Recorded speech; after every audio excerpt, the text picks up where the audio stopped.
Welcome back to Living Well After 50. Struggling with hair loss. Every strand you lose might be telling a story about your diet. Discover the essential vitamins that could be the key to thicker, healthier hair, starting now.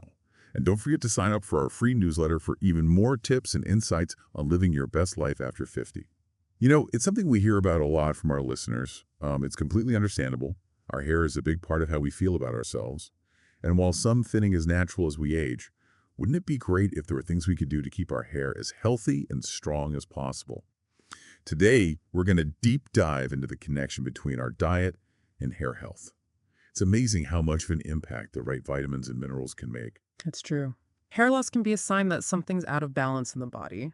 And often, it comes down to not getting enough of the essential nutrients our hair needs to thrive. So let's start with a vitamin that's been getting a lot of attention lately. Vitamin D. I always associated with sunshine, but I'm learning it's so much more than that. That's right. Vitamin D is actually crucial for stimulating those hair follicles. Think of it as giving those tiny factories responsible for hair growth a much-needed boost. In fact, studies have shown that people experiencing hair loss often have lower levels of vitamin D. Okay, so that makes sense, but I have to admit, I haven't been giving vitamin D much thought lately. What are some of the signs that you might be deficient? Well, the symptoms can be quite subtle. You might experience fatigue, muscle aches, even low mood. And that's because vitamin D receptors are found all over the body, not just in the skin. So a deficiency can really impact your overall well-being. So getting enough vitamin D isn't just about preventing hair loss, it's about feeling our best in general. And for those of us over 50, that's more important than ever. But what's the best way to boost our vitamin D levels? Should we all be taking supplements? Well, before you reach for a supplement, remember that nature provides the best source of vitamin D sunshine. Aim for about 15 minutes of direct sunlight between 10 a.m. and 3 p.m. when the sun's rays are strongest. Of course, always be mindful of protecting your skin with sunscreen and wearing a hat if you're out for longer periods. That's great advice. A little sunshine and fresh air, what could be better? Now, I want to talk about another vitamin that's essential for overall health, but I don't hear as much about its connection to hair. Vitamin A. Vitamin A. This one's a bit of a balancing act. Both a deficiency, A and D, and excess of vitamin A can lead to hair loss, so moderation is key. But getting enough is important because vitamin A helps protect and maintain the health of our scalp, which is where hair growth begins. That makes sense. A healthy foundation is key for anything, right? So how can we make sure we're getting enough vitamin A without going overboard? Luckily, vitamin A is found in many delicious foods. Think dark leafy greens like spinach and kale, vibrant orange flesh sweet potatoes, carrots, mangoes, and even eggs. Easy to incorporate into your daily meals. Those are all foods I love, so that's good news. But speaking of balance, what happens if you get too much vitamin A? That's a great question. Too much vitamin A, which is called hypervitaminosis A, can actually be toxic. It can lead to a whole range of symptoms like nausea, dizziness, headaches, and even vision problems. In severe cases, it can even cause liver damage. So it's definitely important to be mindful of your intake. Wow, I had no idea it could be that serious. It sounds like it's always best to get your vitamins and minerals from food sources whenever possible. Absolutely. And if you're considering taking supplements, it's always a good idea to talk to your doctor first, especially if you have any underlying health conditions. Great point. Now, let's move on to a vitamin that's been making headlines in the beauty world. Biotin, also known as vitamin B7, this one is often touted as the skin and hair vitamin. Have you noticed a lot of buzz around biotin? There has been quite a bit of hype surrounding biotin, with promises of longer, healthier hair and stronger nails. And while it's true that biotin plays a role in the production of keratin, a key protein that gives our hair and nails their strength, biotin deficiency is actually quite uncommon. So why do you think there's so much buzz about it? Well, I think it's partly because people are looking for quick fixes for hair loss and nail problems, and biotin is often marketed as a miracle cure, which it's not. It's easy to get caught up in the hype, but as always, a balanced approach is key. So if biotin deficiency is uncommon, does that mean most of us are getting enough through our diet? Yes, for the most part. Biotin is found in a wide variety of foods, including eggs, nuts, seeds, and even some fruits and vegetables. That's good to know. But let's say you're someone who's struggling with brittle nails or thinning hair. Could supplementing with biotin be beneficial? In some cases, yes. If you're truly deficient in biotin, a supplement might help improve your hair and nail health. However, for most people, a balanced diet is usually sufficient. And it's important to note that excessive biotin intake can interfere with certain lab tests, so again, it's always best to consult with your doctor before starting any new supplements. That's great advice. It's always better to err on the side of caution. Now let's talk about another powerful antioxidant that's essential for overall health and has some impressive benefits for our hair, vitamin E.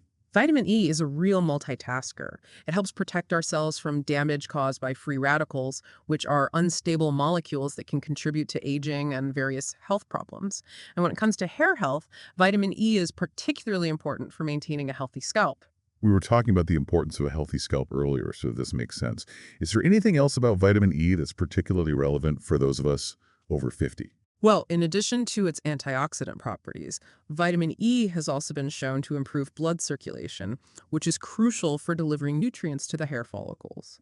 As we age, our circulation can become less efficient, so anything we can do to support healthy blood flow is beneficial. Okay, that's fascinating. So how can we make sure we're getting enough vitamin E in our diet? Good sources of vitamin E include nuts and seeds like almonds, sunflower seeds, and hazelnuts, as well as leafy green vegetables and vegetable oils like wheat germ oil and sunflower oil. Those are all great additions to any diet. Now, I want to shift gears a bit and talk about a vitamin that I have to admit I hadn't heard of before, vitamin F. Vitamin F is actually a bit of a misnomer. It's not a single vitamin, but rather a group of essential fatty acids, namely omega-6 and omega-3 fatty acids. And these fatty acids play a crucial role in maintaining the health of our scalp and hair. I'm starting to see a theme here. A healthy scalp really is the foundation for healthy hair. So what do these essential fatty acids do exactly? Well, for one thing, they help keep our scalp moisturized, which prevents dryness and flakiness. They also help regulate oil production, which can be helpful for those who struggle with an oily scalp. And perhaps most importantly, they possess anti-inflammatory properties, which can be beneficial for calming an irritated scalp. So vitamin F is all about keeping things balanced and well hydrated. Now, I'm curious about something. You mentioned that vitamin F deficiency is rare, but what happens if we don't get enough of these essential fatty acids? While a true deficiency is uncommon, it's still possible to have suboptimal levels, which can lead to a variety of problems, including dry skin, brittle hair, and even hair loss. And these issues can become more pronounced as we age, as our body's ability to produce these essential fatty acids naturally declines. Okay, that's definitely something to be mindful of. So how can we make sure we're getting enough vitamin F? The good news is that many foods are rich in omega-6 and omega-3 fatty acids. Fatty fish like salmon, mackerel, and tuna are excellent sources, as are flax seeds, chia seeds, and walnuts. You can also find omega-3 supplements, but as always, it's best to talk to your doctor before starting any new supplement regimen. Great advice. Now, I want to talk about two minerals that are often overlooked when it comes to hair health, but they're incredibly important. Zinc and iron. Let's start with zinc. Zinc is truly a powerhouse when it comes to hair health. It plays a crucial role in hair tissue growth and repair, meaning it helps create new hair cells and keep existing ones healthy. So it's essential for both preventing hair loss and promoting new growth. That's great to know. What are some of the signs that you might be deficient in zinc? Well, hair loss is one possible sign, but you might also notice other symptoms like brittle nails, slow wound healing, and a weakened immune system. Those are all things we definitely want to avoid, especially as we get older. Absolutely, and unfortunately, zinc deficiency is more common than you might think. It can affect people of all ages, but it's particularly prevalent in older adults, individuals with certain digestive disorders, and those who follow a vegetarian or vegan diet. That's really important information to be aware of. So how can we make sure we're getting enough zinc? Good sources of zinc include oysters, red meat, poultry, beans, nuts, and whole grains. And if you're concerned about your zinc intake, your doctor can do a simple blood test to check your levels. Great. Now let's talk about iron. I know it's essential for energy and overall health, but I'm learning more and more about its connection to hair health as well. Iron deficiency is actually the most common nutritional deficiency worldwide, and it's a major contributor to hair loss, especially in women. That's a startling statistic. Why is iron so crucial for our hair? Well, iron is a key component of hemoglobin, a protein found in red blood cells that carries oxygen throughout the body. And without enough oxygen, our hair follicles can't function properly, which can lead to thinning hair and hair loss. So it's all about getting oxygen to those hair follicles. Now, I've heard that there are different types of iron, and some are easier for our bodies to absorb than others. Is that true? Yes, that's correct. There's heme iron, which is found in animal products like red meat, poultry, and fish, and it's more easily absorbed by the body. And then there's non-heme iron, which is found in plant-based foods like beans, lentils, spinach, and fortified cereals. Non-heme iron isn't as readily absorbed, but there are things you can do to enhance its absorption. Okay, I'm all ears. What are some tips for boosting iron absorption from plant-based sources? One simple trick is to pair iron-rich foods with a source of vitamin C. For example, you could have a lentil salad with a squeeze of lemon juice, or add some bell peppers to your spinach omelet.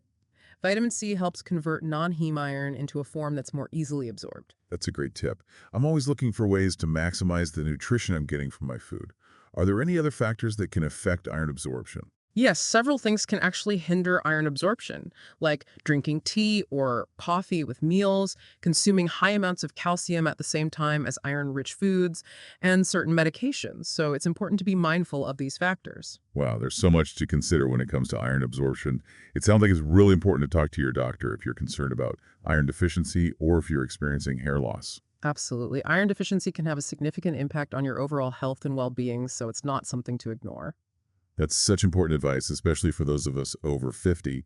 We need to be proactive about our health and advocate for ourselves. I couldn't agree more. Knowledge is power, and understanding how our diet can impact our hair health is a great first step towards taking control of our well-being. I'm so glad we were able to cover all of this today. It's amazing how much our diet can impact our hair. And it sounds like eating a variety of nutrient-rich foods is key. Exactly. No single vitamin or mineral is a magic bullet. But when we nourish our bodies with a balanced diet, we're giving our hair the best chance to thrive. And remember, it's never too late to start making positive changes to your diet. I love that. It's all about progress, not perfection. That's the perfect way to put it. And before we move on to our next topic, I want to encourage our listeners to sign up for our free newsletter. We'll be sharing even more tips and insights on living your best life after 50. Just head over to our website and you'll find the sign-up form right on the homepage. I can't wait to dive into more of these amazing topics with you. But before we go, let's take a quick break. We'll be right back with more insights on living well after 50. Welcome back to Living Well After 50. You know, we've been talking about the importance of specific vitamins and minerals for hair health, but it's important to remember that they don't work in isolation. That's right. It's all about creating a synergistic environment within our bodies where everything works together, harmoniously. Exactly. And that's where a holistic approach to nutrition comes in. It's not just about checking off boxes and making sure you're getting enough of each individual nutrient. It's about, creating a dietary pattern that nourishes your entire body from the inside out. Precisely. And that means focusing on whole, unprocessed foods that are packed with a variety of nutrients. Think colorful fruits and vegetables, lean proteins, healthy fats, all the good stuff. It's funny, as we get older, we tend to get more set in our ways, especially when it comes to our eating habits. But maybe this is the perfect time to shake things up a bit and try some new recipes. I completely agree. It's amazing how a few simple tweaks to your diet can make a world of difference in how you feel, both physically and mentally. And who knows, you might even discover some new favorite dishes along the way. Speaking of new dishes, I was thinking about our conversation about iron earlier and how important it is for hair health. Do you have any favorite iron-rich recipes that you could share with our listeners? Oh, absolutely. One of my go-to meals is a lentil and spinach stew. It's hearty, flavorful, and packed with both heme and non-heme iron. Plus, it's a great source of fiber and other essential nutrients. You can find the recipe on our website, along with a bunch of other hair-healthy recipes that I think you'll love. That's fantastic. Definitely going to check those out. Now, I know we've been focusing on vitamins and minerals, but hydration is also crucial for healthy hair, right? Absolutely. Our hair, just like our skin, needs moisture to stay healthy and vibrant. When we're dehydrated, our hair can become dry, brittle, and prone to breakage. So how much water should we be drinking each day? Well, the general recommendation is 8 glasses of water per day, but individual needs can vary depending on factors like your activity level, climate, and overall health. A good rule of thumb is to listen to your body and drink when you're thirsty. That makes sense. And are there any other beverages besides water that can help keep us hydrated? Herbal teas are a great option, and they can also provide additional health benefits depending on the type of tea you choose. For example, green tea is known for its antioxidant properties, chamomile tea can help promote relaxation, and ginger tea can aid digestion. Those are all great suggestions. I love a good cup of herbal tea in the evening, especially during the colder months. It's so comforting and relaxing. Me too. It's a great way to unwind and prioritize self-care. Speaking of self-care, I think it's important to acknowledge that hair loss can be an emotional issue for many people, especially as we age. It can affect our self-esteem and make us feel less confident. Do you have any advice for listeners who might be struggling with the emotional side of hair loss? That's such an important point. Hair loss can be a very personal and sensitive issue, and it's important to approach it with compassion and understanding. First and foremost, I would encourage anyone who is experiencing hair loss to talk to their doctor to rule out any underlying medical conditions. Once you've addressed any medical concerns, there are a variety of options available, from hair care products designed to minimize thinning to hair restoration treatments. It's great that there are so many options available these days. And remember, you're not alone in this. Hair loss is a common concern, and there are many resources and support groups available to help you cope with the emotional and physical aspects of it. Absolutely. And it's important to remember that beauty comes in all shapes and sizes. And hair is just one aspect of who we are. Our worth is not defined by the thickness of our hair. That's such a powerful message. I think sometimes we get so caught up in the pursuit of youthful perfection that we forget to embrace the beauty of aging gracefully. Our wrinkles tell a story. Our gray hairs are a symbol of wisdom and experience. I couldn't agree more. Aging is a privilege. And it's a journey that should be celebrated, not feared. I love that perspective. It's a reminder to focus on the things that truly matter. Our health, our relationships, our passions, and to let go of the things we can't control. And when we embrace that mindset, we radiate a confidence and inner beauty that shines through, regardless of our hair or any other physical attribute. We've covered so much ground today. From the science of hair growth to the importance of a holistic approach to nutrition and self-care. I think the key takeaway for our listeners is that there are many things we can do to support healthy hair growth and embrace the beauty of aging gracefully. Absolutely. It's about making informed choices, prioritizing self-care, and focusing on the things that nourish our bodies and souls. And remember, it's never too late to start making positive changes. Even small steps can make a big difference in the long run. That's right. It's all about progress, not perfection. Well said. Now, before we wrap things up, I want to remind our listeners about our free newsletter. If you're enjoying these deep dives and you want to stay up to date on all things living well after 50, make sure to sign up. You'll find the link in the show notes. We'd love to have you join our community. And with that, we've come to the end of another episode. It's been a pleasure chatting with you as always. The feeling is mutual. We've talked a lot about what we can do to nourish our hair from within, Yeah. but what about external care? What are some practical tips for keeping our hair looking its best as we age? That's a great question. As we get older, our hair tends to become drier and more fragile. So it's important to, adjust our hair care routine accordingly. So what kind of changes should we be making? Well, for starters, consider switching to a gentler shampoo and conditioner. Look for products that are specifically formulated for mature hair. And avoid harsh chemicals like sulfates and parabens. That makes sense. Those Ugh. harsh chemicals can really strip our hair of its natural oils. Exactly. And be sure to condition your hair every time you wash it. This will help replenish moisture and keep your hair soft and manageable. And what about styling? Any tips for styling mature hair? Heat styling can be very damaging to hair, especially as it gets older. So try to air dry your hair whenever possible. And if you do need to use heat styling tools, be sure to use a heat protectant spray. Great advice. And I've heard that getting regular trims can also help keep hair looking healthy. Absolutely. Regular trims help prevent split ends, which can make hair look dry and brittle. Aim for a trim every 6-8 weeks. Okay, so we've covered nutrition, hydration, and external care. Is there anything else we can do to support healthy hair growth? Managing stress is crucial. When we're stressed, our bodies produce hormones that can actually interfere with hair growth. So finding healthy ways to manage stress, like exercise, yoga, or meditation, can be very beneficial for both our mental and physical well-being, including our hair. Stress management is so important at any age, but especially as we navigate the unique challenges of life after 50. I know I've certainly noticed a difference in my hair when I'm feeling stressed. It's amazing how interconnected our bodies and minds are. And when we take care of ourselves holistically, the results show up in every aspect of our lives, including our hair. So true. We've talked about a lot of different vitamins and minerals today, but is there one thing that stands out to you as the most important factor for healthy hair? That's a tough one. I think it really comes down to balance. It's not about obsessing over one specific nutrient, but rather creating a dietary pattern that provides a wide range of vitamins, minerals, and antioxidants. When we nourish our bodies with a variety of whole, unprocessed foods, we're giving our hair the best chance to thrive. I couldn't agree more. It's all about creating a healthy foundation from the inside out. And it's never too late to start making positive changes. Absolutely. Yeah. Every small step we take towards a healthier lifestyle is a step in the right direction. Well said. And remember, listeners, you can find more tips and information on our website and in our free newsletter. We're here to support you on your journey to living well after 50. Here's to healthy hair and happy days ahead. Until next time, stay well and keep those strands shining.